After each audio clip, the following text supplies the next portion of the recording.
வணக்கம். தெலுங்கு சினிமா இண்டஸ்ட்ரியே வந்து பார்த்திங்கன்னா கதிகலங்க வச்சுருக்காங்க சில பேர். அதாவது சமீபத்தில் தெலுங்கு சினிமா இண்டஸ்ட்ரியில் ஒரு வருஷத்தில் ஆல்மோஸ்ட் 3700 crores லாஸ் ஆகிருக்கு.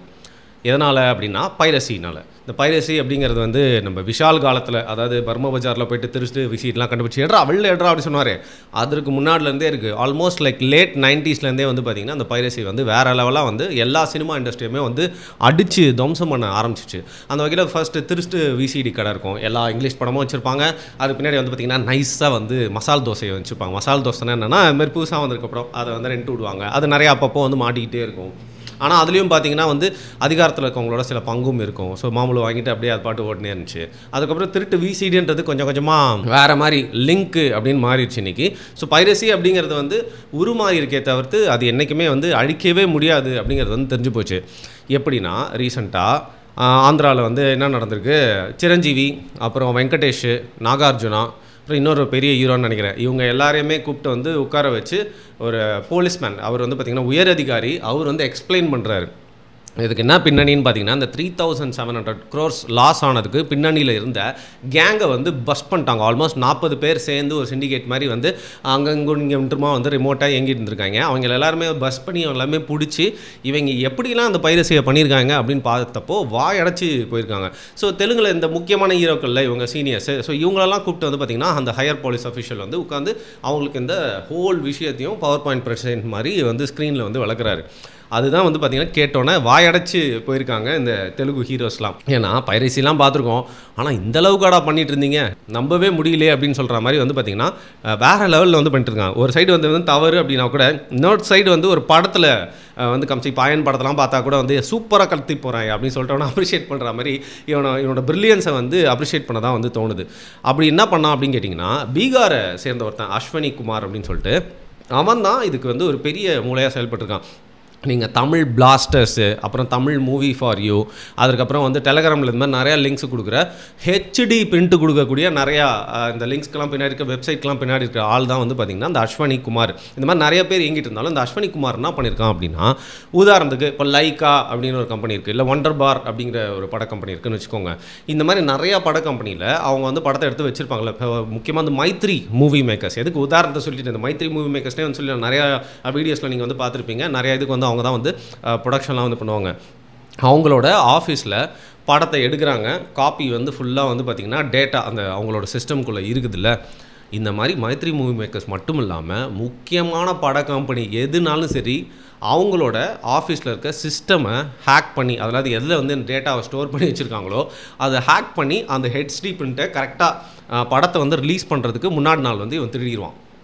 ஸோ என்ன தான் நம்ம டேட்டாவை யாரும் ப்ரீச் பண்ண முடியாது, ப்ரைவசி அப்படிங்கிற ஒரு விஷயம் இருக்குது. அதுவும் கோடியாக போட்டு ஒரு படத்தை எடுக்கிறோம் அப்படிங்கிற பட்சத்தில் யாருமே அதை எடுத்துகிட்டே போக முடியாது. ஏன்னா நான் பார்த்திங்கன்னா இந்த ஃபயர் வால் வச்சுருக்கேன், இந்த ஆன்டிவைரஸ் வச்சுருக்கேன், இந்தளவுக்கு என்னோடய சிஸ்டம் பாதுகாப்பாக இருக்குது அப்படின்னு சொல்கிறேன். அது எல்லாமே ஹாக்ஸ். ஸோ எவ்வளோ ஒரு படத்தை எடுத்துருக்காங்கன்னா அது எவ்வளோ பாதுகாப்பாக வச்சுருப்பாங்க ஹார்ட் டிஸ்கில் போட்டு. இதில் சில படத்தோட ஹார்ட் டிஸ்க்லாம் தொலைஞ்சி போய் அதோட சில காட்சிகள்லாம் பார்க்காம விட்டோம். கடவுளுக்கு தான் நம்ம நன்றி சொல்லணும் அந்த படத்துக்குலாம். எனிவே இவன் என்ன பண்ணியிருக்கான், அவங்களோட ப்ரொடக்ஷன் கம்பெனியோட ஆஃபீஸோட சிஸ்டத்தோட உடச்சி அந்த ப்ரீச் பண்ணி இந்த படத்தோட ஹெச்டி பிரிண்ட்டு எடுத்துட்டாங்க. அந்த படம் வரதுக்கு முன்னாடி அவங்ககிட்ட பார்த்திங்கன்னா அந்த பிரிண்ட் இருக்கும். அதை அப்படியே வச்சுட்டு என்ன பண்ணுவான், படத்துக்கு முன்னாடி நாளே விற்றா இது பார்த்திங்கன்னா நிறைய பேர் வெப்சைட்லாம் வச்சுருக்காங்களா, அவங்க அப்போவே போட்டுருவானுங்க, இவன் மாட்டிப்பான், பரபரப்பாயிரும். ப்ளஸ் படத்துக்கு அடுத்த நாள் போட்டால் பார்த்திங்கன்னா அந்த படக்குழு என்ன பண்ணுவாங்க, அந்த வேலையெல்லாம் முடிச்சுட்டு அவன் பின்னாடி தெரிஞ்சுக்கிட்டே இருக்கணும் அப்படிங்கிறதுக்காக இவன் என்ன பண்ணுவான், படம் ரிலீஸ் ஆகுதுல அன்னைக்கே அந்த நாளே நிறைய பேர் இந்த டிஸ்ட்ரிபியூட்டர்ஸ் எப்படி மூவிஸ்க்கு இருக்காங்களோ அதே மாதிரி இந்த மாதிரி பைரசி டிஸ்ட்ரிபியூட்டர்ஸும் நிறைய பேர் இருக்காங்க. அவங்ககிட்ட போய் சார் என்ன பண்ணுறது, அவங்ககிட்ட போய் ஏதோ ஒரு வியாபாரம் பேசி படம் இன்றைக்கி காலைல ரிலீஸ் ஆகுதுன்னா அந்த காலையிலுக்கு முன்னாடி ஏர்லி மார்னிங்கே விற்று முடிச்சிடுவான். ஸோ என்ன ஆகும், படம் அன்றைக்கி தேட்டரில் ரிலீஸ் ஆகும், ஓடிக்கிட்டே இருக்கும்.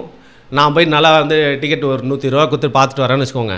என்னுடைய ஃப்ரெண்டு டெக்கி ஃப்ரெண்டு ஒருத்தர் இருப்பான். அவன் எப்போ பார்த்தாலும் பார்த்திங்கன்னா காசு செலவு பண்ணிலாம் படம் பார்க்க முடியாது அப்படின்னு சொல்லிட்டு நம்ம கேங்கில் எப்போ பார்த்தாலும் இப்படி சில ஃப்ரெண்ட் இருக்கான். பிரிண்ட் வந்துச்சுரா, பிரிண்ட் வந்தோன்னு பார்த்துப்பேன், ஓடிடியில் பார்த்தாலும் வர்த்தா அப்போனா சப்ஸ்கிரைப் பண்ணி பார்க்குற மாதிரி சில ஆட்கள் இருப்பாங்க. நம்ம எல்லா கேங்லேயுமே ஒருத்தர் இருப்பான். அந்த மாதிரி நம்பர்கள் என்ன பண்ணுவானுங்க, நம்ம போய் தேட்டரில் படம் பார்த்துட்டு வர மாதிரி, டே ஹெச்டி பிரிண்ட்டே வந்துச்சுரா, ஏன்டா காசு வேஸ்ட் பண்ணேன் அப்படின்வாங்க. எப்படா அவனுக்கு வந்தது, எனக்கு டிக்கெட் கிடைக்கிறதே கஷ்டமாக இருக்கும், உனக்கு எப்படா ஹெச்டி பிரிண்ட் வருது அப்படின்னு கேட்டால் அதற்கெல்லாம் பின்னாடி இந்த அஸ்வினி குமார், பீகாரை சேர்ந்த இந்த இளைஞர் தான் பார்த்திங்கன்னா இருக்கார். சரி, இவன் எங்கே படித்தான் தெரியுமா, ஐஐடி மெட்ராஸ். அதில் வந்து டெக்னிக்கல் கோர்ஸ் படித்து அவனோட படிப்பிலே சிறந்த ஒரு மாணவனாக விளங்கி வேலை வாய்ப்பே கிடைக்காதனால தன்னோட டெக்னிக்கல் நாலேஜை ஒரு ஈவில் பிரில்லியன்ஸ்க்காக யூஸ் பண்ணியிருக்கான் அப்படின்லாம் சொல்ல முடியாது. சார் வந்து 10th கூட பாஸ் பண்ணாரா என்னன்னு தெரில, அந்த லெவலுக்கு தான் வந்து படிச்சிருக்கிறாப்புல. அப்புறம் எப்படா அப்படிலாம் பண்ணேன்னு சொல்லிட்டு போலீஸ் விசாரணையில் கேட்டிருக்காங்க. அது ஒன்றும் இல்லைங்க, இது மாதிரி வந்து எப்படி ப்ரீச் பண்ணுறதுன்னு யூடியூப்பில் போட்டேன். யூடியூப்பில் சில வழிமுறைகள் தான் சொல்லிச்சு, அதை பார்த்து பழகி கொண்டு அதை அப்படியே வந்து இம்ப்ளிமெண்ட் பண்ணுங்க. பார்த்தா ஒர்க் அவுட் ஆயிடுச்சுங்க. நான் என்னங்க பண்ணுறது, யூடியூப்பில் ரொம்ப ஈஸியாக சொல்லி கொடுத்துட்டாங்க கோர்ஸு. அவன் வந்து 3-4 வருஷம் வந்து சேர்ந்து காலேஜில் படிக்க வந்தெல்லாம் யூடியூப்லேயே கற்றுட்டு இந்த எல்லா ப்ரொடக்ஷன் கம்பெனியோட சிஸ்டத்துக்குள்ளே போயிட்டு அலேக்கா தொக்கா தூக்கின்னு வந்துட்டு படத்தை வந்து பார்த்திங்கன்னா உலகம் ஃபுல்லாக டிஸ்ட்ரிபியூட் பண்ணுறான். இது நீங்கள் நல்லா யோசிக்கணும். ஒரு படம் அப்படிங்கிறது வந்து பார்த்திங்கன்னா அதை எடுத்து இந்த மாதிரி விற்றா தமிழ்நாட்டில் இருக்க மட்டும் பார்க்க போகிறதில்ல. இன்றைக்கி தமிழ் படத்துலையும் வந்து பார்த்திங்கன்னா பீகாரில் இருக்கவங்களாம் கூட பார்க்குறாங்க. மும்பையில் வந்து பார்த்திங்கன்னா நம்மளோட தமிழ் படத்தை நிறைய பேர் ஃபோனில் வந்து பார்த்துருக்கலாம், நான் வந்து பார்த்துருக்கேன். அப்படி இருக்கிறப்போ நம்ம யுனைடெட் அரப் எமிரேட்ஸ் இருக்கட்டும், அமெரிக்கா, யூகே, ஆஸ்திரேலியா, சிங்கப்பூர், மலேசியான்னு நம்ம தமிழர்கள் இருக்கிற எல்லா இடத்துலையுமே இந்த படம் வந்து அப்படியே வந்து ஸ்ப்ரெட் ஆகும். அவ்வளோ பெரிய ஆடியன்ஸை வந்து பார்த்திங்கன்னா போய் சேரும். அப்படிங்கிறனால இதை வாங்கி டிஸ்ட்ரிபியூட் பண்ணுறவன் ஒவ்வொரு இடத்துலையுமே இருக்க மாட்டான். நிறைய வெப்சைட்ஸ் வச்சுருப்பாங்க நிறைய பேர், அவங்க எல்லாருக்குமே வந்து போகும். ஸோ அப்படி இருக்கிறப்போ வந்து பார்த்திங்கன்னா இவன் ஆல்மோஸ்ட் ஒரு படத்தை வந்து ஹெச்டி வெளியிடுறான் அப்படின்னா $1000 கிட்ட வந்து இவன் வாங்கிடுறான்.